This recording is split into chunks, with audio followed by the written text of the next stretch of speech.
Good afternoon, everyone. James Hicks here from Hicks New Media. Welcome to another episode of Perspectives in Focus. Today, very exciting day, incredibly exciting day. My guest today is an engaging and enthusiastic speaker. Her universal appeal makes her messages timely and timeless. Timely, relevant news of the day, right? The motto for infotainment news, so it's perfect to have this person on. She has a knack for providing information in a humorous and fun way. Her belief is that laughter and learning are not mutually exclusive. With themes of self responsibility, looking at the bright side, finding your passion, gratitude, and having a zest for living, her talks and keynotes are in incredible high demand. She lives by the philosophy that every person deserves to be happy at home and at work. And that philosophy completely embodies everything that she does, from being the president at Happy People Win to everything that she does in her personal life. Ladies and gentlemen, please welcome Jean Steele. Jean, how you doing? You didn't even say that we're friends. Is that not allowed? Oh my goodness, we are very close friends, but I tried to be somewhat professional. I told you I Okay. even cleaned up, right? I I know. I had to bring you on the right way with some good information. I think Okay. I cover about at least 50% of it, because you are. Look, it's hard to write a good elevator pitch for Gene Steele, so that I had to do it. That was lovely. Thank you very Thanks. much. Hi, you doing good today? Yeah, I was absolutely looking forward to this. It's fun to talk to a friend. Awesome. Thank Yeah, you. but I was a And little nervous. don't be nervous. Look, so the idea today is what we were is going to be all about you again, like kind of like I was saying behind the curtain. I'm gonna flip the lights on and let's just have a Gene Steele moment. It's every other conversation I've done. It's been easy to come up with a specific set of questions, a specific topic, or whatever. But your world and your life has been such a culmination, melting pot of all aspects, right? You've lived overseas, you've lived in Asia, you've lived in Africa. We can talk a little bit about that, and the fact that your motivational speeches, your keynotes that you give to businesses and individuals really help, and I think are very relevant today because of the type of situations that we're in, right? There's a lot of negativity in the world, and folks either aren't feeling positive about themselves, about their work, about their personal, about their professional, whatever the case may be. So you find that ray of light, that ray of sunshine, and that hope, and you give those to the individuals that you talk about. Talk to us a little bit about, I guess, let's start with how this whole 6 month period, however long it's been, that we've kind of been shut down a little bit, how that's affected you, one personally, and if so, how professionally as well. Hmm. Well, it's really weird because someone was telling me the other day that they said, time's been going so fast. And I said, I don't even know what day it is. And they go, I know. And I said, no, I'm not talking about what day of the month. I'm saying I don't even know what day of the week it is. I mean, it's Right. kind of been a blur. And it's funny because in the beginning when this started, so I had probably about a dozen keynotes for March and April, and they moved them to November and December, which is Okay. funny now. But when you think about it, in the beginning, we never thought we would be shut down at the end of this year. Right. And it's just gone on and on. And we don't know how to handle this. My sister has some interns from Cal Poly. We live near San Luis Obispo, Cal Poly, and they're either late teens, early 20s. And they said to my sister, how did you handle this last time there was a pandemic? And Mary goes, yeah, I've never lived through a pandemic. And they go, really? And she goes, no one knows how to handle this. And I'll tell you how I've been able to handle it better. I spent a month last year in Uganda, and I Mhm. got very close to a lot of the people I met over there. And I get up in the morning from a comfortable bed. I Mhm. go to my refrigerator where I have food, and I make my breakfast. And those few things right there remind me how fortunate I am. Yeah. And I don't minimize anything anybody in the United States is going through, but we have so much to be grateful for, because so many of my friends who I met over there have nothing, and they're not working, and they have dirt floors, and they don't have electricity, they don't have running water. They have to walk for miles to fill up a plastic container for their water. Yeah. And we're pretty lucky in the scheme of things. Yeah. And I don't think a lot of Americans realize that. We don't realize that there's still people in the world who have literally nothing, and interestingly are full of joy. It's amazing, right? Because you think about it, we live in a world or in a society of abundance, so we think you have to have that Mhm. latest and greatest, whatever the case may be. But if you just have those core pieces of faith, family, friends, whatever really matters, as opposed to something materialistic and things of that, you really can be happy. You don't have to be rich in dollars to be successful, Mhm. right? Yeah. And those trips that you take, so the one you took to Uganda, that was for pleasure, right? As opposed to, because you typically travel back and forth across the globe, um, really just to get out of town every now and then, right? Well, I travel nationally for work all the time. And one of Right. the things that I do is, if I do a keynote, it's generally less than an hour. And so I made a deal with myself years ago that when I do that, I will spend at least 3 extra days to travel the area that I'm doing. Mm, So when I spoke in DC, I stayed for a week, even though I spoke for an hour, because yeah, DC, there's so much cool stuff to that's true. see. And Yeah. so every year I go to a foreign country to do my passion, which is animal conservation. So I go Mm, over and learn about animal conservation, and I come back and talk about it in my keynotes. And oftentimes raise money for the organization and educate people that we are losing our favorite species. I mean, our yeah. favorite animals, orangutans, are on the critically endangered list, and they are 97% our DNA. And for example, Benson, who was our driver in Uganda, I wrote him and I said, "What are you doing since there isn't any tourism now?" And he said, "It's very difficult. I have 2 children and I'm not working." And I Wow. said, "How much does it cost you per month for everything that you need to keep your Yeah. family afloat?" And it's less than $100 for everything. Per So month. in the course per month. So in the course Wow. of this, I sent him $500 and Mm, he cried. And if I asked a friend in the United States and where I live, it would probably be 5 grand. yeah. And Yeah.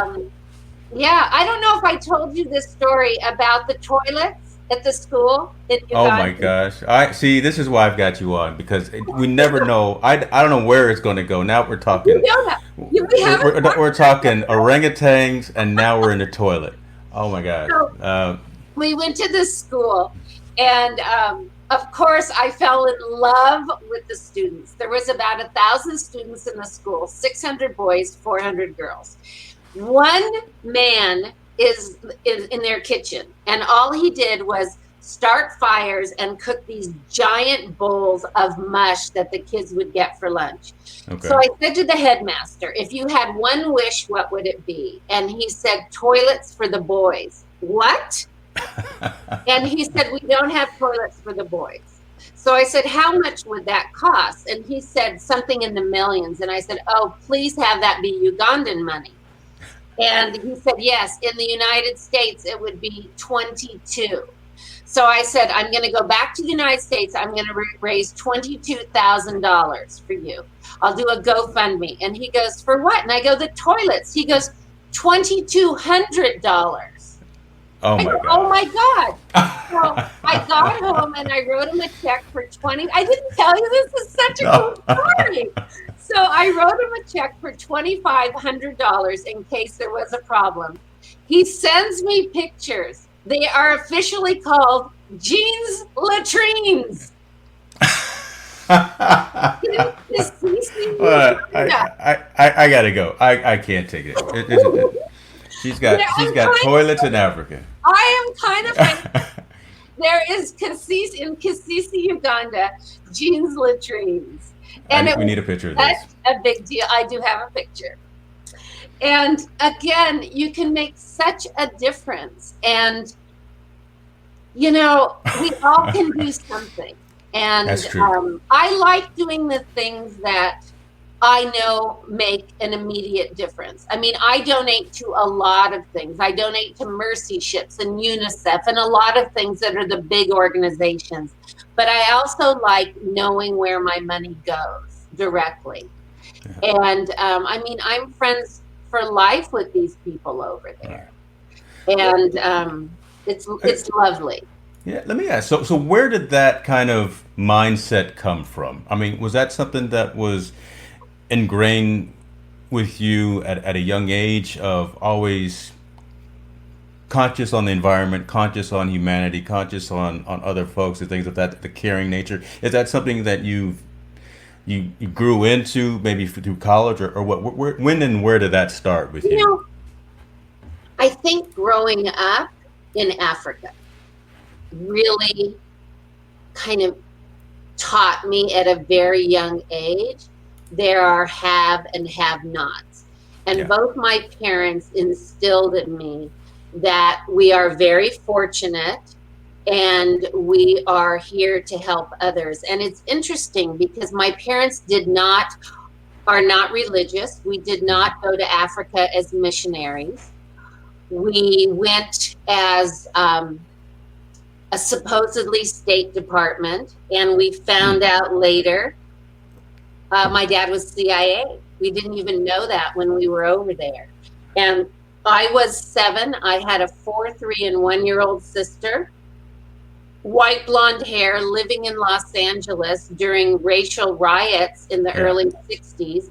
My dad moves us over to Ethiopia, and we had an amazing childhood. My brother was born while we were over there, Okay. and we really enmeshed with the Ethiopians. When we left, my dad started their police force over there, and when we left, they were in lines on the tarmac at the airport, saluting my dad and crying, saying, "Our father's leaving us." Mm. And we did so much for the Ethiopians while we were there. And then we went to Asia, and we were always giving back. And that was kind of in our DNA. And it's interesting now, my siblings are all the same way. We all have jobs where we give back. And it isn't this whole, we don't take care of ourselves, we just give back. We have wonderful, full lives, but we just Right. realize that part of it is leaving the world a better place. Well, and I think that actually makes you more of a fulfilled citizen, and Mhm. to actually be, yes, you've gotten yourself taken care of, right? You've taken care of what's immediate to you, and then what's in that immediate sphere of influence, right? But then you can't. I don't want to say you can't take it all with you, but you've got to be able to share your knowledge, your learning, your abilities with others around you as well. You can't. I don't also think that you can be a fulfilled person without giving back to society and community. I mean that's critical. That's part of being a happy, fulfilled person. I was thinking about your website, right? Again, that's why you named it that, probably, right? Happy people win. Yeah, it's a choice to be happy. And I think that, a lot of people tell me, you're so fortunate you get to travel overseas. And I say, I am fortunate. And many people say, you're lucky you have the money. And I was talking to a friend about it, and I told him that I spent less than half of what he spent taking his family to Disneyland for 3 Wow. days. I Wow. spent less than half of that going to Uganda for a month. I spent less flying to Indonesia than I spent flying from here, San Luis Obispo, to Humboldt in the same state. Oh, that's crazy. Yeah, That's so crazy. we don't really think that through. It's way cheaper to travel overseas. I mean, I was getting massages when I was in Indonesia, $10 for an hour. I mean, the only reason I didn't get them 3 times a day is because that would be a little ridiculous. We have some questions then, right? Why is Gene over here in the massage chair again? Okay. And I guarantee you, I believe she's watching right now. I'm sure my wife Jen would be right there with you, getting those massages, both of you with a mai tai or a pina colada in hand or whatever. Absolutely. I said to my friends, do you think they will think it's creepy if I come back again? And they said, do you care? And I went, no, I don't, actually. Yeah. That's But I good think stuff. that, and it's funny because I am so not a roughing it person. And I do end up absolutely roughing it on these trips. So it does take me a while to get back to normal. And I joke with my friends that if they did a show, Survivor Motel 6, I would not be able to do it. And I have been in situations, I told my sister, I said, I almost died in the rainforest in Indonesia. She goes, you Oh. asked to die. That's a difference. And I go, well, either way, I almost died. Whoever perspective it is, I almost Yeah, died. I So almost take died. take it take it for what it's worth. It's my I story know. against Exactly. anyone else's. Anyone Yeah, else. exactly.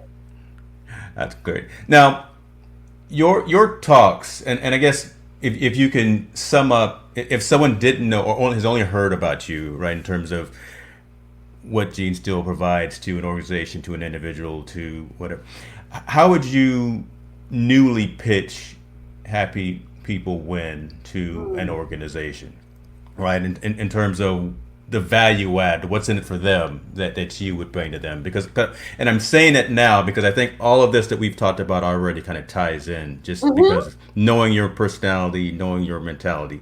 How would you position Happy People Win and Gene Steele to an organization?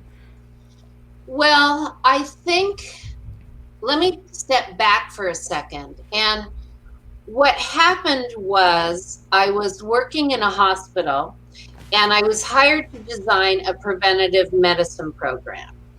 And bottom line is they wanted to save money. So they thought if we offered a preventative medicine program and talked to people about what immunization, screening, diet, exercise, all of those things, that their members would be healthier, they would save money, it would be win-win. And Hmm. I had a gentleman in the class who was what we termed a high utilizer. He was coming 6 to 8 times a month to see his primary docs and specialists. And he shared with me that when he turned 40, his health completely deteriorated. Hmm. And he was going to see so many physicians, and he had high blood pressure, and he had heart disease, and all of these different issues. And he attributed to him turning 40. But when I talked to him more, it turned out that when he turned 40, his only child had broken her neck and she was paralyzed as a result from the waist down.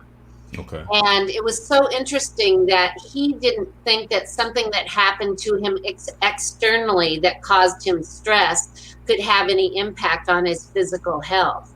And unfortunately, his doctors, who were overworked, didn't even ask him what was going on. You go in for a migraine headache, they treat that. They don't say Yeah. what else is going on in your life.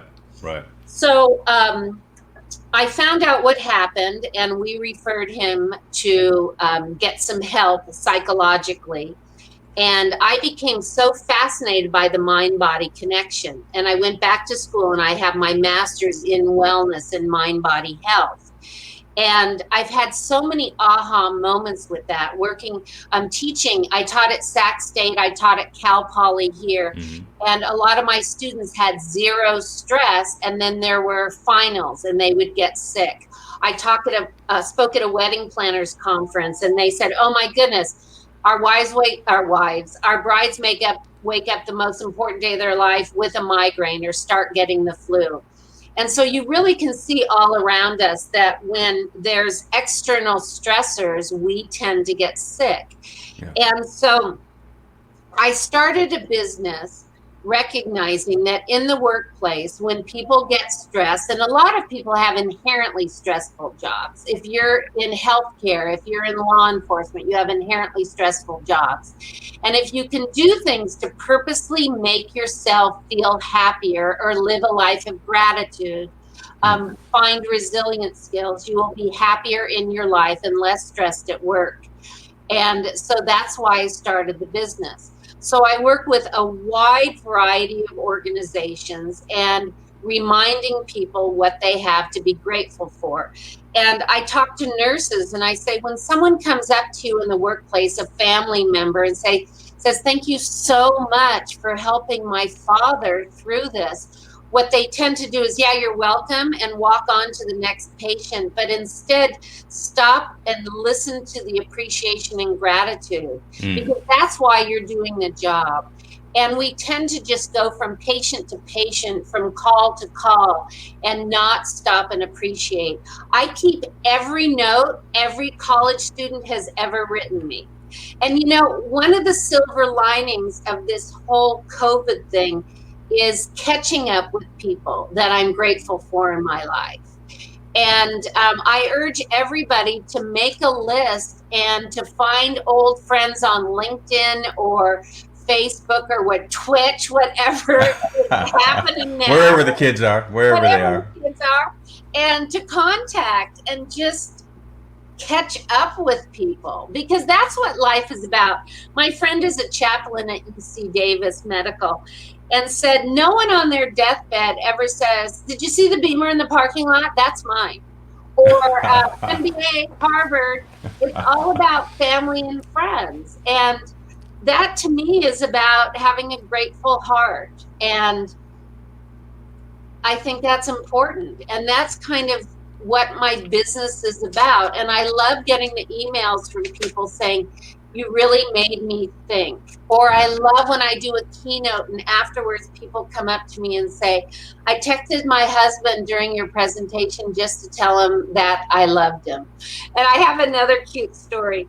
Right before I did a keynote, my sister texted me and she goes, just want you to know I love you to the moon and back. So I shared it with the audience. Yeah. So this woman came up to me afterwards and she goes, I love that you said that. And so while you were speaking, I texted my three sisters separately and shared with them, I want you to know I love you. Yeah. So she said, do you want to see the responses? I said, yes. So the first one said, I'm freaking out. Call me immediately. The second one said, oh my God, are you okay? All three freaked out. She goes, well, I guess I need to tell them that more often. I go, apparently so. And I say, think about how people would react. I end every interaction with people I love with, I love you. It isn't just that I love you and not thinking about it. I think that's important. And I always say, I will not even have lunch with someone I don't enjoy. Life is too short. I like that. I like that.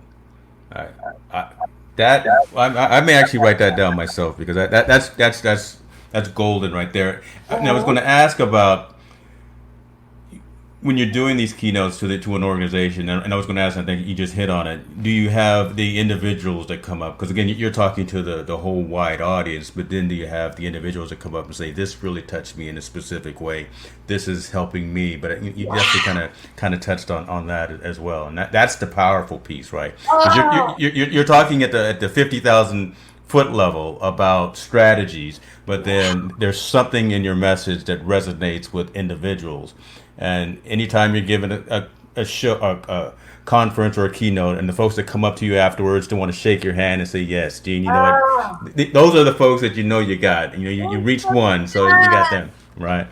Oh, I had a man come up to me after I spoke, and he was crying. And he said, I don't want to say anything except thank you. And he walked away. And it was like, oh, my heart. And you never know what people's response is. And I always think I was there for them today. And yeah. It's interesting. I had another guy, I was teaching a college class, and he said to me, this whole class has been very confusing for me. He said, "This is the best class I've ever taken, and I'm really optimistic about my future. I have to tell you, my dad says you're full of shit." He said, he's the president of a bank, and he said, no adult likes their job. And I said, that makes me sad, because I had a role model growing up of a dad who loved his work. Yeah.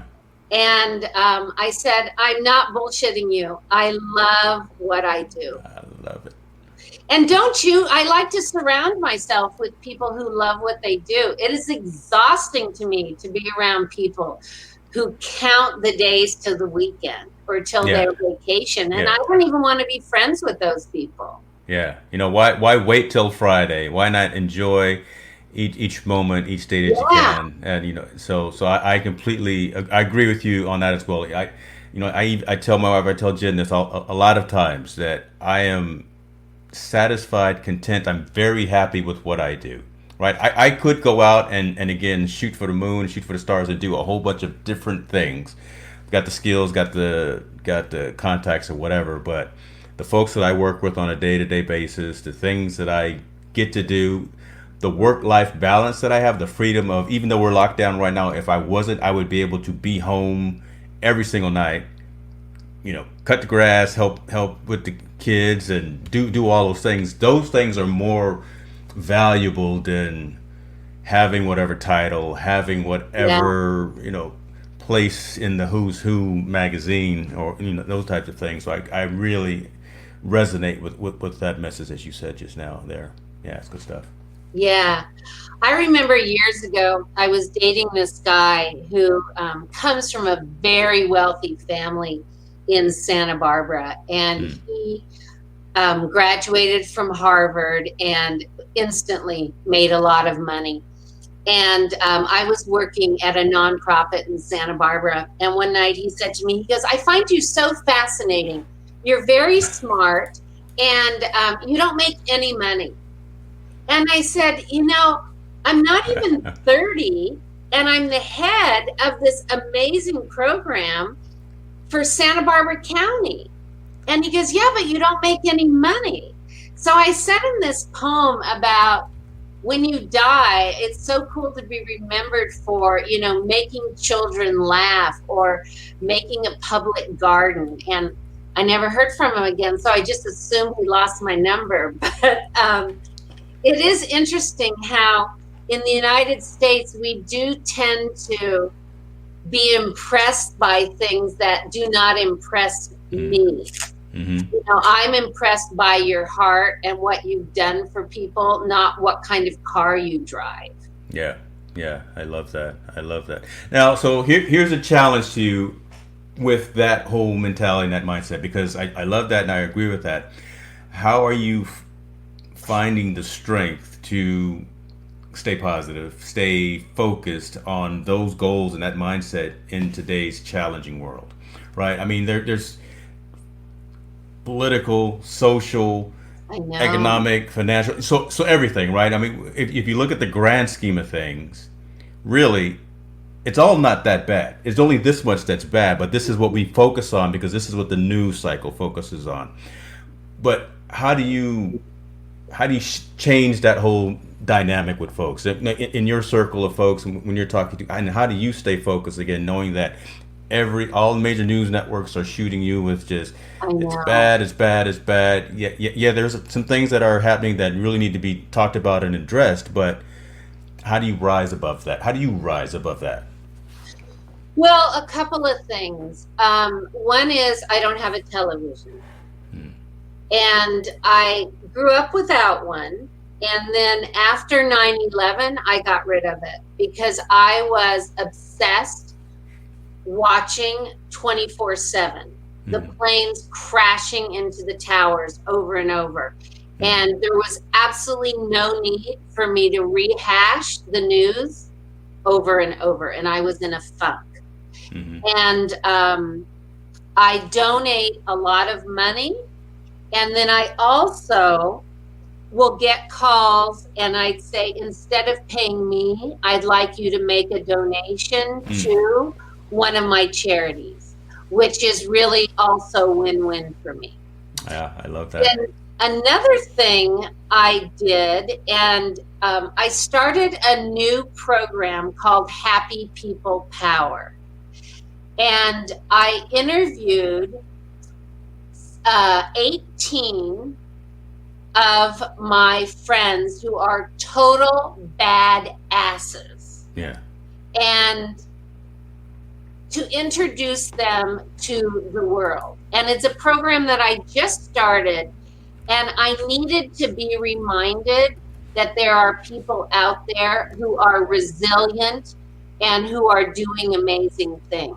Mm-hmm. So like my friend Cameron, 15 years old, got stinking drunk, passed out on the railroad tracks, got run over by a train, lost both of his legs, and the wheels were so hot it cauterized the cuts, flipped him over, cut off his arm right here, and survived.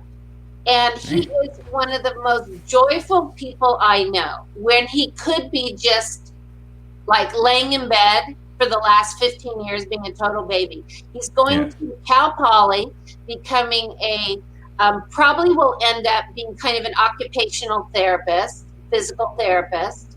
Okay. And these people who are just so resilient, I'm introducing them to the world. And I need to be around those people so I don't get pulled into reading the negativity.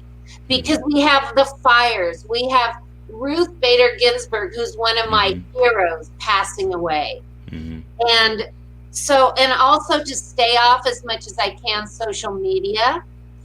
I also started this thing, and I really think anybody can do this.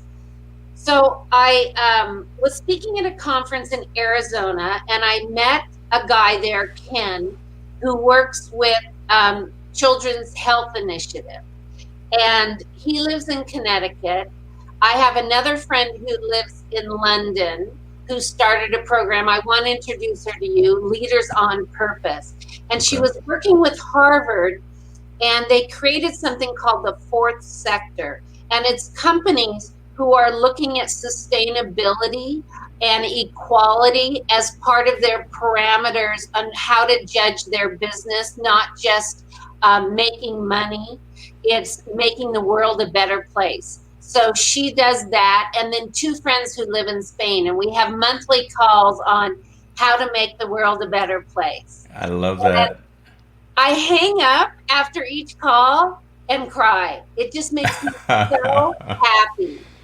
And so I think I need to do that. I need to surround myself with people who are killing it. Yeah.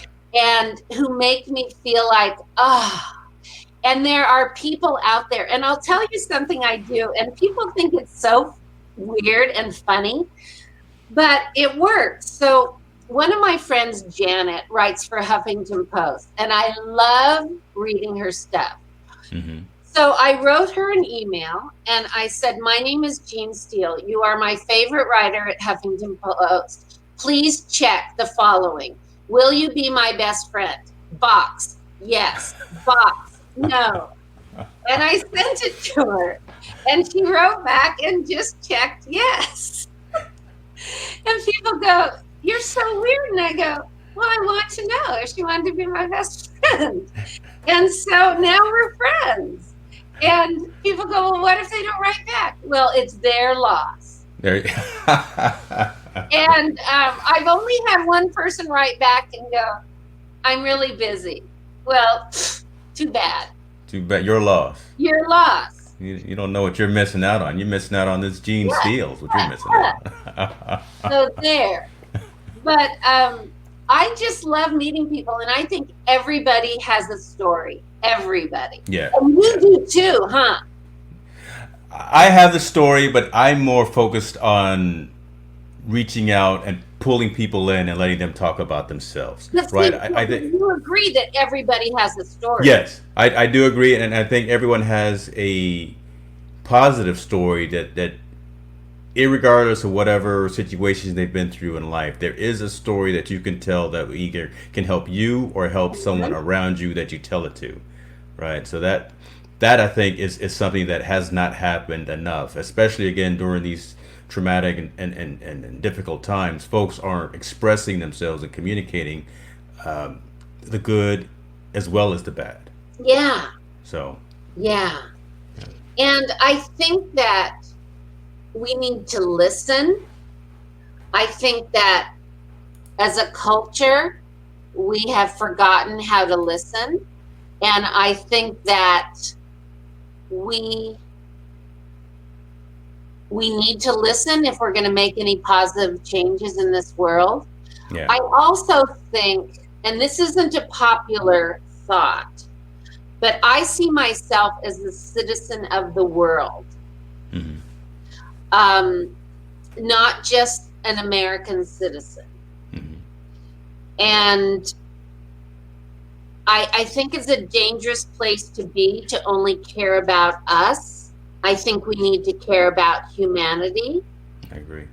And it scares me the more I read about what we spend money on, that there's people who don't have enough to eat or don't Yeah, have health care.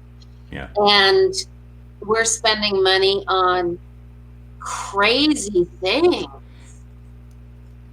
agreed. Agreed. So, It's perspective, right? And again, yeah, just kind of bringing it back into kind of the story of this series, perspectives and focus, which is why these longer thought-provoking conversations, that keeping that in perspective, because again we've got so much abundance here, and we really do, right? When you've got all you can eat restaurants, I know. when you've got mall 30,000 square foot malls, and you can go and buy anything under the sun. You can order something from Amazon today and have it to your house that night, right? Just that convenience, that accessibility, but then you start taking that for granted. You you get a different view and a different perspective of just life in general when you travel. And I'm fortunate enough to come from a military family to where, look, I've had more stamps in my passport before I was a teenager than many other folks. So I've been able to see Germany, Japan, Italy, these other places across the globe, right? And come back home and appreciate there and here, right? And kind of Yeah, and have the ability to engage with different personalities, have the ability to have conversations with different types of folks who agree and or disagree with me, because that's critical as well, right? Because you don't want to surround yourself with folks that are just yes sir, yes ma'am, yes folks in I your corner all the agree. time, right? You kind of want to have that challenge as well. Folks that disagree with you, I think, make you stronger and make you more healthy, in my opinion. I agree. And I think that meeting as many people from all over as possible is so important. Yeah. So I became friends with a young man who is a keeper in a conservation center in Kampala in Uganda. And so I went to the Santa Barbara Zoo and I said, I want to bring him here. Can we do a trade and have one of your keepers go to Kampala? And they said, no, we can't do that. Risk management wise, but we will help you bring him over here. And Hmm. unfortunately, we were going to do it in the fall. And so I talked to all these people. We got a place for him to live, and he hasn't seen the ocean. He hasn't been on a Wow. plane. It's going to be Oh. total overload. I mean, he makes $3 US a day. He's going to freak going out and buying a loaf of bread that costs what he makes in a day. And so I think that, I don't know, there's so much I want to do. There's so Yeah. many people I want to introduce to each other. And I will tell you, I am not one of those old people that are talking about those damn youngsters. Thank God for the Generation Z. They are going to, we need that more young people in politics.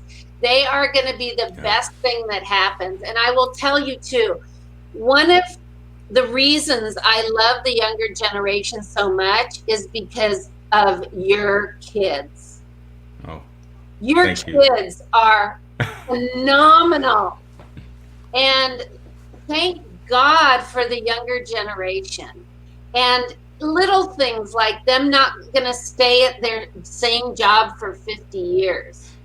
You know, the gold watches will be gone. Yeah, yeah, Their interest in so many fields, the ability for them to go online and learn about things and not being so dogmatic, and just so many exciting things. And yeah. I'm not going to be around to see Jordan become president, but I know it will happen. We were talking about her filling one of those 9 spots, though. You know, she's going into that field, so to speak. Political science, definitely righting wrongs and legal those types of things. So I know she's not going to the school you want her to go to, but I didn't want to wear any UCLA swag right now, but I but love UCLA, but I just want her to be here because I could be her Central Coast mom. that's true. That is true. But she's not too far, right? You know, No, she's not too far. I could still go down. yeah, yeah. But I agree. I mean, she's focused and she's aware of what's going on, and I think that whole generation, because all of the folks that she's tight with that are in her age group that she graduated with as well, are very cognizant of what's going on socially, politically, economic, all of that across the board, right? And they're now at this point making their own voice heard, right? They've gotten to a point. They graduated high school, or some of them are still getting in high school, and they're having a voice. Any kind of way, they're talking amongst themselves. They're sharing something online, but they're expressing themselves, and for the most part, it's positive, right? There are a couple of folks that, you know, you still got to kind of mold, or you got to put them on the right path. You know, they're going down a rabbit hole, but for the most part, that generation really is aware of right and wrong and is looking for solutions. They're mobilizing, right? If there's any one word, is grassroots, that you could think about it as well, right? They are really trying to find a way that, you know what, some of these things are not right. We have to correct them. Some of these things are good. Let's keep them, and they're being very very active in their activism. So I'm especially proud to see that happening for the most part across the board. Yeah, yeah, It's a crazy time. As you said, there's so much happening right now, hmm, and where we can't go out, but we need to go out with. Um, I don't know. I do have to say that it can be overwhelming for me hmm, with so much going on, and I feel hopeless in a lot of it. I started volunteering in January for a group called Restorative Partners here, and hmm. I'm going to be a mentor to someone newly out of prison. And Okay, that's what the training I'm going through. So I'm learning about the history of incarceration in our country, which is giving me a lot to be pissed off about. So yeah, this is not mentally healthy for me to be going through, but I am learning a lot. And so I didn't have any idea, which when I learn something new like that, it shocks me that I was so naive about so much. hmm, And we sometimes think, can I learn any more? I don't know if I can handle any more of this negativity. yeah, Yet it's something that I do need to know. And it will help me at least help one person through this process of acclimating back into the world after being in prison. And so it's been very interesting learning about that. And it's also hard to go through a training online because I like the in person stuff. It's yeah. been fascinating that I've been comfortable doing keynotes online because I am such a hugger, and I feed from the energy in the room. So it's Yeah, kind of shocking that I can do it online, but I'll probably continue to do some online because it's certainly cheaper to do it like this instead of flying out to Nebraska for a 50-minute keynote. There you go. They don't have to pay for your airfare, right, and I everything, and they know. can add that more into your rate as opposed to paying for that Delta flight. I know. Maybe. I didn't even know they had airports in Nebraska. Just Oh my kidding. God! Oh my! All the Cornhuskers fans are going to be mad at us now. She's drinking wine, and it's 3. I'm drinking the coffee. So What's a hopefully, Cornhusker? oh my! Look, again, she doesn't have a television, ladies. She's not a sports fan. Not a sports And this fan. is diet. It is Coke Zero. Very nice cup you got there. Okay, a little No, I know. incognito. Yeah. Well, I after Boone's Farm Strawberry Hill in high school, Wow. I cannot do wine. Oh, She said Boone's Farm from Struck. Oh my gosh. I know. You're too young to probably even know about that. No, I know about some Boone's Farm and PBR and all those back in the day. But Oh yeah, those are bad memories. I don't want to memorize some of those. yeah. They still have Boone's Farm. I just did a training for a company, and they sent me a case of it. Boone's Farm costs 50 cents per bottle, or No, it's it's about a high. dollar. It's high end now. It's $2.99. It's not cheap anymore. It's super expensive. $2. Just go all out. I'm not going to pay you in cash, but Gene, what we're going to do, we're going to send you a case Oh, of Strawberry Boone's Farm. oh, but guess what else? You can now throw up in blue and yellow. It comes in 3 flavors to throw up in. It costs them more to ship it to me than it costs for them to buy the wine. There you go. I know. And it's still 2020. screw top, though. So yeah, so you can still drink it in the middle of the football. Yeah, yeah, easy access, right? With the screw Yeah. top, you get it. I got it. I love it. Gene, What let me was ask I- you. Let me ask you a question about your travels again as well. I keep wanting to go back to that because I think that has shaped so much about who you are.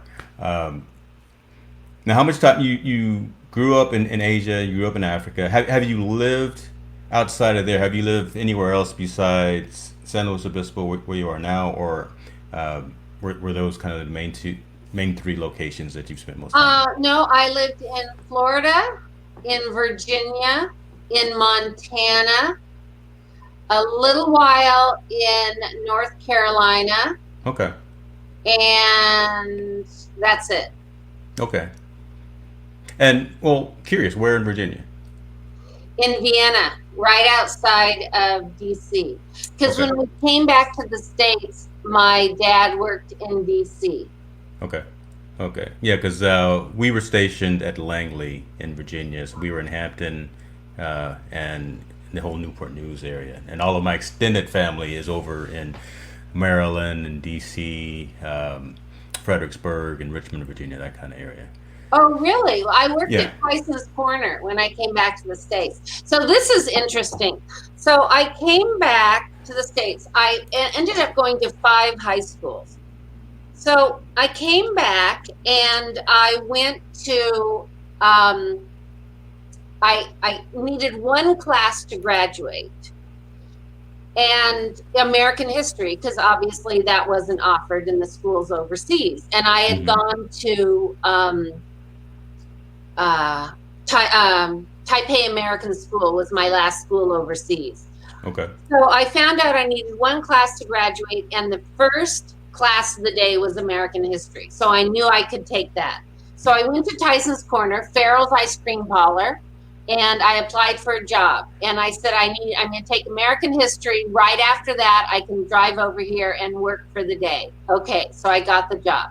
So I go to school the day to register, Yeah. and they said the class is full. And I said, I'm a senior. Don't I get special privilege? And they go, cheerleaders get special privilege. I Uh-oh. went, oh, Uh-oh. hell no. Oh.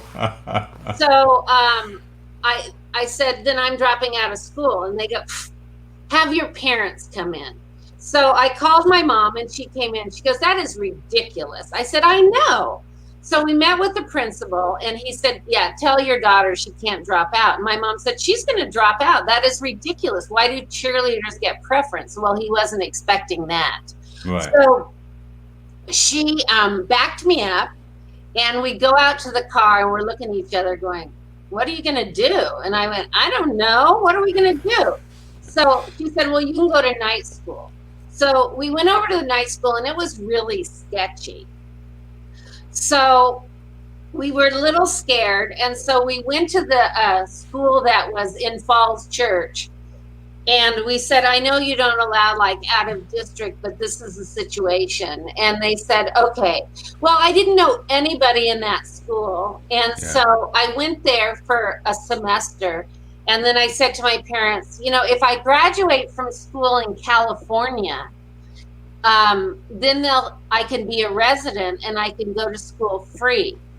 So in my senior year, my parents let me move by myself, and I rented a room by myself in California when I was 17, and I graduated from a California school. And when I went out to the school to register, they said, who's your guardian? And I go, I don't have a guardian.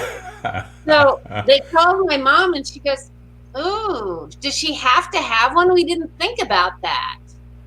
And they go, well, she's supposed to, and I didn't have one. So isn't that crazy? So little details that were slightly overlooked, but we totally didn't plan it out. My parents, they were pretty crazy too. So I graduated by myself. That is insane. See, but that's a story that not everyone can tell. That's a great story too. That you've been there and kind of gone through that.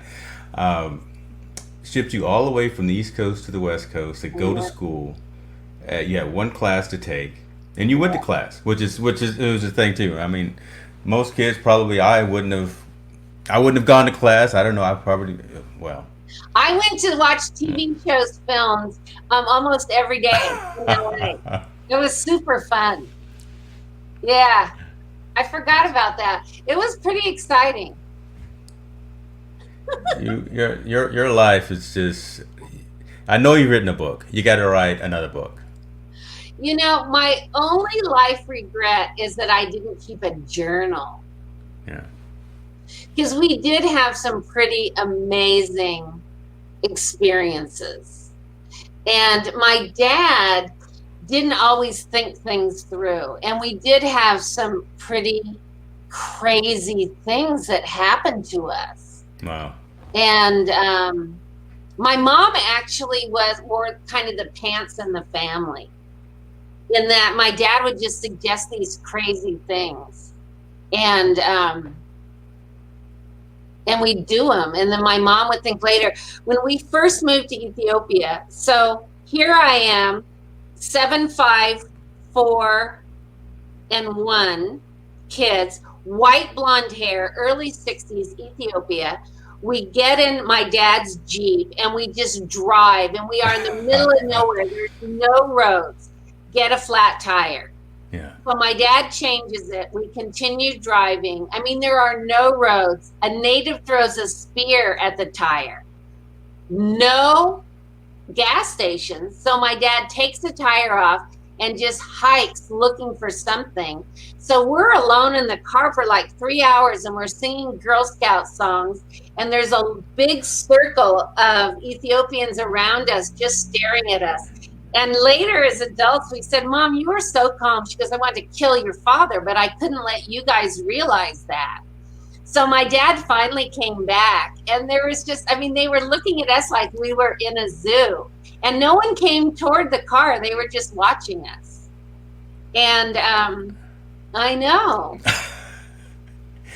See, you realize that could go in a whole bunch of different directions, right? You're driving in Ethiopia, you flat tire, someone throws a spear at the tire. Wait a minute, what? I know.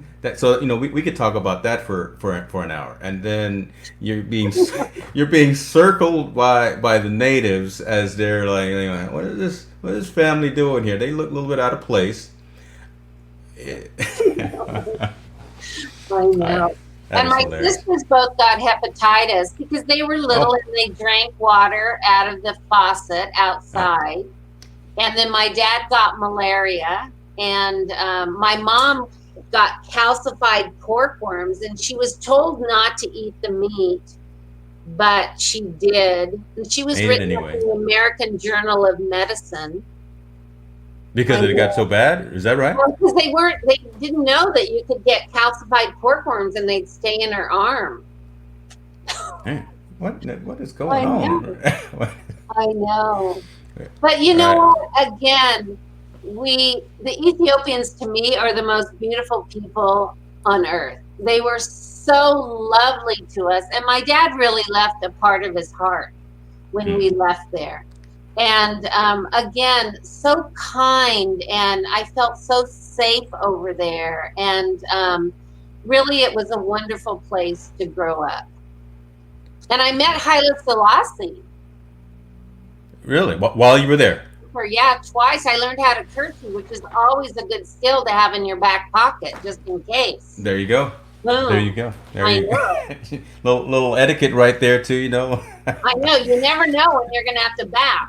Drinking Boone's Farm and you got a curtsy. No, I know. that's a I've good way got to the say whole hello. etiquette covered.